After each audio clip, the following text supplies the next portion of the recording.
Hello guys, I'm Manpreet Kaur from Skylark IELTS and today we are going to discuss about strategies of fill in the blanks in the listening part of IELTS।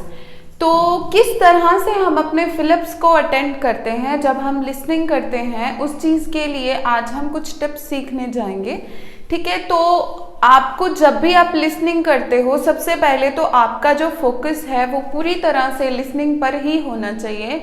आपको खुद को बिल्कुल भी distract नहीं करना है ताकि आपका कोई भी वर्ड मिस ना हो जाए।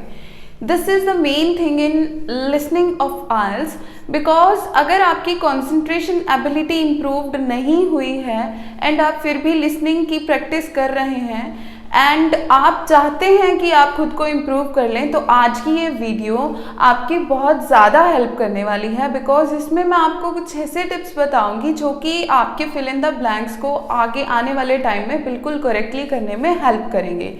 तो सबसे पहले तो बात ये है कि हमें जब जनरल आइडिया लेना होता है तो हम लिसन करना स्टार्ट करते हैं। सबसे पहले हम जनरल इन्फॉर्मेशन सुनने की कोशिश करते हैं। बड़ी ही इजी वे और इजी गोइंग जो इन्फॉर्मेशन है वो हमें सबसे पहले बताई जाती है। तो जब हम जनरल आइडिया लगा लेते हैं तो उसके बाद अगर हम स्पेसिफिक इन्फॉर्मेशन सुनेंगे तो वो हम इजीली ग्रैब कर पाएंगे। ओके, तो जैसा कि हम जनरल इन्फॉर्मेशन सुनते जा रहे हैं तो हमें इतना अच्छे से पता होता है कि जो हमारा आंसर है वो स्पेसिफिक इन्फॉर्मेशन में ही आएगा। तो जो भी आंसर होते हैं ना रियलिटी में, उन पर वो थोड़ा ज़्यादा प्रेशर देकर उन सेंटेंसेस को बोलते हैं एंड इवन उन सेंटेंसेस को वो रिपीट भी करते हैं जिनमें आंसर्स लाई कर रहा है।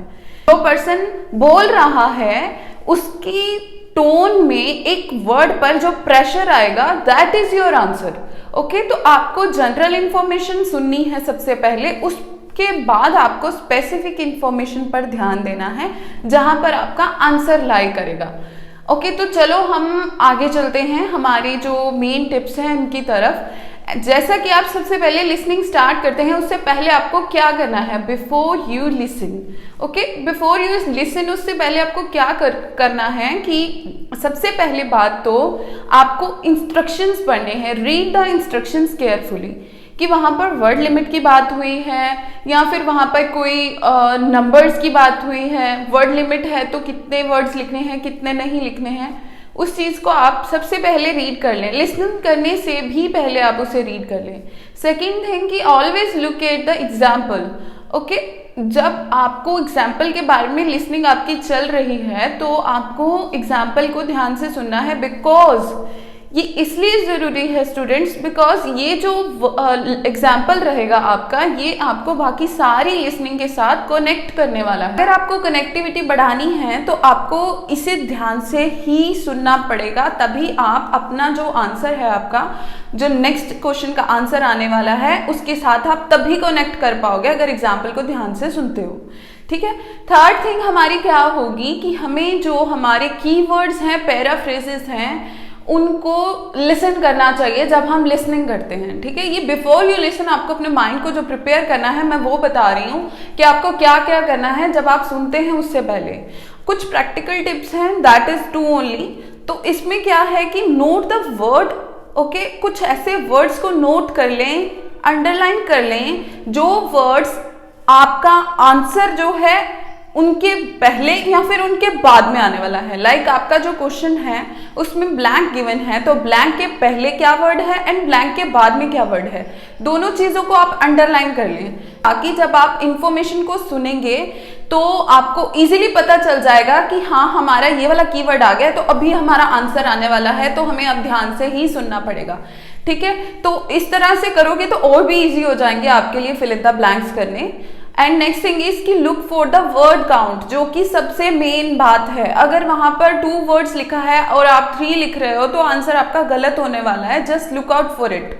ओके, बहुत ही ध्यान से करनी पड़ेगी लिसनिंग। अगर आपको 40 आउट ऑफ 40 ठीक करने हैं उसमें भी कोई बड़ी बात नहीं है। अगर आप ध्यान से करते हो ना तो कुछ भी हो सकता है। एंड जो आपके फिल इन द ब्लैंक्स है वो या तो फर्स्ट सेक्शन में होते हैं या फिर आपके फोर्थ सेक्शन में होते हैं। तो इन दोनों सेक्शंस को आप अगर एक लॉजिकली बहुत ही ध्यान से करते हो, कीवर्ड्स अंडरलाइन करते हो एंड उसके बाद आप अपनी स्पेसिफिक इंफॉर्मेशन को लिसन करते हो, तो आंसर आपका कभी भी गलत नहीं होगा।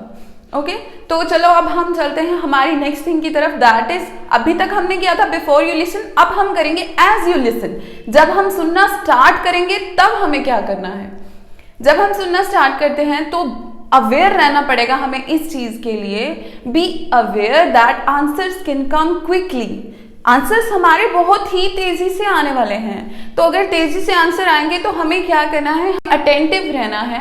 अटेंटिव रहेंगे तो ही हम आंसर अपना जो है उसे फटाफट से लिख पाएंगे। ठीक है, जैसा कि मैंने आपको लास्ट वीडियो में बताया था कि हमें मल्टी टैलेंटेड बनना है, लाइक हमें क्वेश्चन को भी पढ़ना है, उसके बाद आंसर के लिए सुनना भी है एंड आंसर को लिखना भी है। तो ये तीनों चीजें आप बड़ी ही इजीली कर सकते हो अगर आपने प्रैक्टिस अच्छे से की होगी। ठीक है, तो जब आप सुनना शुरू करोगे, सबसे पहली बात है कि आंसर्स बहुत जल्दी से आने वाले हैं, तो हमें आंसर्स को ध्यान से सुनना पड़ेगा। ओके, तो नेक्स्ट थिंग हमारी क्या होगी, be aware that when the discussion is going to the next question, कि जो डिस्कशन है वो अगले क्वेश्चन पर कब जा रही है। ठीक है, एक बार तो आपने एक आंसर दे दिया, उसके बाद अगला क्वेश्चन आ गया है, उसके बाद एकदम से अगला क्वेश्चन है, उसके बाद एकदम से अगला क्वेश्चन, तो ऐसे क्या होगा कि आपका आंसर मिस होने के चांसेस होते हैं। तो आपको क्या करना है, आपको अपने माइंड को इतना प्रिपेयर कर लेना है कि अब एक आंसर हो गया ना, तो फटाफट से नेक्स्ट पर मूव करना है, अरे फटाफट से नेक्स्ट पर मूव करना है। ऐसे करने से क्या होगा कि आपका कोई भी आंसर मिस नहीं होगा। ठीक है, तो आपको इस चीज के लिए भी खुद को रेडी करना है कि जब आप सुन रहे हो तो डिस्कशन कब नेक्स्ट क्वेश्चन पर जा रही है, उस चीज को आप ध्यान में रखें। नेक्स्ट थिंग है कि बी अवेयर कि एक ओड आंसर जो है वो स्पेसिफिक हमारी इंफॉर्मेशन है उसी में ओड आंसर जो है वो लाई नहीं करता, वो कहीं और आएगा। ठीक है, तो आप उस पर भी ध्यान दें कि जो आपका ओड आंसर है, जो सबसे अलग दिख रहा है, वो आपकी नॉर्मल कन्वर्सेशन में नहीं आएगा, वो थोड़ा सा गैप डालकर फिर ही वो आंसर आने वाला है। ठीक है, हमारी जो फोर्थ चीज हमें करनी है जब हम लिसन कर रहे हैं वो ये है कि हमें आंसर्स जो हैं वो एग्जैक्टली स्पेलिंग मिस्टेक किए बिना ही लिखने हैं।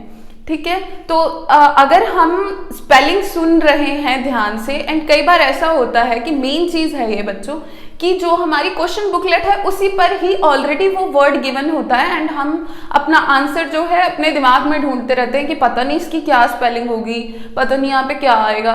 तो वो जो स्पेलिंग थोड़ी सी आपको डिफिकल्ट लेवल की लगती है, कई बार वो ऑलरेडी ही आपकी क्वेश्चन बुकलेट पर ही गिवन होती है। तो क्या करना है आपको, जब आपको वर्ड बोला जा रहा है तो आप आगे पीछे भी थोड़ा सा ध्यान रखें कि ये वर्ड कहीं पहले तो नहीं आया हुआ या फिर आगे तो नहीं आया हुआ। तो अगर आप ऐसा करते हो तो आपका आंसर कभी भी आपकी स्पेलिंग मिस्टेक नहीं होगी। ठीक है, अब हम चलते हैं नेक्स्ट थिंग जो है हमारी at the end of listening.